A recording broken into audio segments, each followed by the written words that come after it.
आगरा अरेला नगला हुल्सा में बुद्ध कथा का शुभारंभ। 6 जून तक होगा आयोजन। आगरा भीम आर्मी के जिलाध्यक्ष रिंकू सेठ के गांव अरेला नगला हुल्सा में भव्य बुद्ध कथा का शुभारंभ श्रद्धा और उत्साह के साथ किया गया।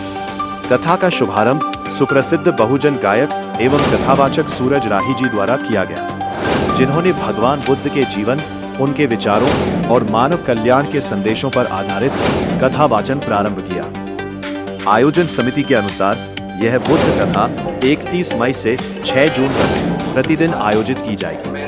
कथा का समय दोपहर 1 बजे से शाम 4 बजे तक निर्धारित किया गया है, जिसमें बड़ी संख्या में श्रद्धालु एवं बुद्ध अनुयायी शामिल हो रहे हैं। वहीं 7 जून को बुद्ध भोज प्रसाद का आयोजन किया जाएगा। कार्यक्रम के दौरान गांव के सम्मानित नागरिकों का बौद्ध स्वाफा पहनाकर स्वागत एवं सम्मान किया गया। आयोजन में स्थानीय ग्रामीणों और सामाजिक कार्यकर्ताओं की सक्रिय भागीदारी देखने को मिली।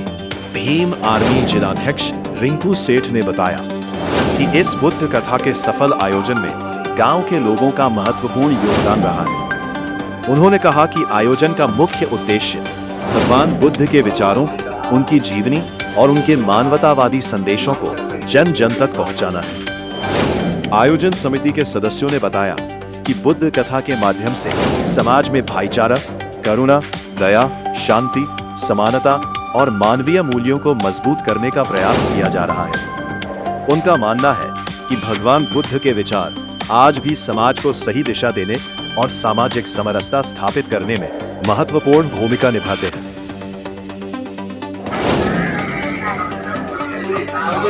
मतलब भगवान ने कहा वो अंधे हैं, उन्हें दिखाई नहीं देता, इसलिए उनके पैरों से चींटियां मर रही हैं। तो उन्होंने पूछा, भगवान चक्षुपाल अंधे क्यों है? भगवान तो सर्वज्ञ, सब कुछ जानने वाले लोग लोकतंत्र का ज्ञान रखते हैं। उन्होंने कहा कि ये चक्षुपाल बंदे पिछले जन्म में एक वैद्य थे, ये आंखों का इलाज करते थे। एक महिला उनके पास आई, उस महिला ने कहा, अगर आप मेरी आंखों की रोशनी ला देंगे इलाज करके, तो मैं जिंदगी भर आपकी सेवा करूंगी। तो उन्होंने दवा देना शुरू किया। महिला की धीरे धीरे करके रोशनी आना शुरू हो गई। वैद्य ने पूछा, तुम्हारी आंखों की रोशनी आ रही है कि नहीं? तो महिला ने डर के मारे कि पूरी जिंदगी भर सेवा करनी पड़ेगी, तो झूठ बोल दिया कि नहीं, अभी मुझे दिखाई नहीं देता। लेकिन वैद्य ने जान लिया ये महिला झूठ बोल रही है। उन्हें इतना गुस्सा आया, इतना गुस्सा आया, इतना गुस्सा आया कि उन्होंने दवाई में ऐसी दवा मिलाई कि वो महिला को खिलाया, वो जीवन पर्यंत के लिए बिल्कुल बंदी हो गई।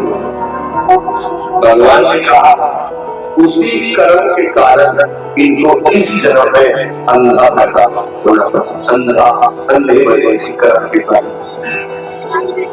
आप ये जितने लोग बैठे हैं, आपके पास 2 हाथ है, अच्छा माइंड है, 2 आंखें हैं, 2 पैर हैं, और आप भली भांति अच्छा जीवन जी रहे, तो आपके जीवन का बहुत अच्छा चल है। वरना इस संसार में बहुत सारे लोग ऐसे भी हैं जिनको जीवन तो मिला लेकिन आंख नहीं मिली, जिनको जीवन मिला लेकिन कान नहीं मिले, जिनको जीवन मिला हाथ नहीं मिले, जिनको जीवन मिला पैर नहीं मिले, जीवन मिला लेकिन माइंड नहीं मिला, माइंड से एकदम डरा रहा। ये सब संसार में जो कुछ है वो सब कर्मों का खेल है। तो भगवान बुद्ध कह रहे हैं कि इंसान को अपने जीवन में ये भान रहे कि मेरे कर्मों के द्वारा मेरे द्वारा जो कर्म किया जा रहा है, यही मेरी असली दौलत है, और यही दौलत इस संसार में काम आएगी, और मरणोपरांत भी यही दौलत आगे का भाव आकर कर जाता है। आपको पता है, जब बुद्ध कथा होती है तो एक बात तो मन बड़ा प्रसन्न होता है। पूछो क्यों? भगवान बुद्ध कहते हैं इस पूरे संसार में सभी दानों में बढ़ करके सबसे ऊंचा अगर कोई दान है तो वो है धर्मों का दान। पर ये बुद्ध कथा होती है तो ये कथा ही ऐसी कथा जहां धर्म का प्रवचन होता है, बुद्ध का धर्म का बखान होता है, और धर्म का बखान जो उसके जीवन में जाता है उनका जीवन संवारता है। तो संसार में सबसे पुण्य का बड़ा नाम है वो है बुद्ध कथा। लेकिन बुद्ध कथा के नाम पर राजनीति, मनोभाव, ये जीवन के लिए बड़ा दुखदायी है। आप अंदर से कितने प्रफुल्लित होते मुझे नहीं पता, लेकिन मैं अंदर से जब प्रवचन करता हूँ तो अंदर से खुशी से भर जाता हूँ, क्योंकि मुझे संसार में कितना सुंदर नाम मिला कि मुझे भगवान के गुणों का वर्णन कर देगा मेरे जीवन में अवसर है।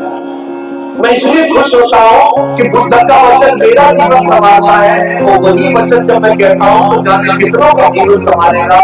यही जीवन का कितना श्रेष्ठ है।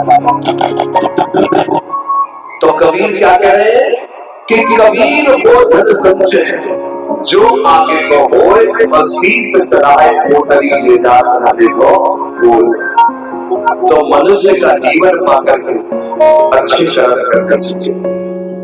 भगवान बुद्ध एक बात और कहते हैं, जब भी कोई अच्छा काम करो, पुण्य कर्म करो तो बार बार करो, जल्दी जल्दी करो, खुशी खुशी करो। क्यों? क्योंकि पुण्य कर्मों का संचय इंसान के जीवन में सुख लेकर के आता है। और बुद्ध कहते हैं पाप कर्म करो तो बार बार मत दोहराओ, बार बार मत करो, हर बार मत करो, क्योंकि पाप कर्मों का संचय व्यक्ति को। आयोजकों ने सभी बुद्ध अनुयायियों एवं क्षेत्रवासियों से अपील की है कि वे अधिक से अधिक संख्या में पहुंचकर बुद्ध कथा का श्रवण करें तथा भगवान बुद्ध के विचारों को अपने जीवन में आत्मसात करें। वीडियो शेयर करें। संवाददाता editor in chief Anil Kumar. खबरों से जुड़े रहने के लिए हमारे चैनल को अभी सब्सक्राइब और फॉलो करें। यदि आपके क्षेत्र में भी कोई सामाजिक या जनहित से जुड़ी महत्वपूर्ण घटना हो रही है तो उसकी जानकारी, फोटो या वीडियो हमें 9410690139 नंबर पर भेज सकते हैं। सत्यापन के बाद आपकी खबर को blue ink voice digital media पर प्रमुखता से प्रकाशित किया जाएगा।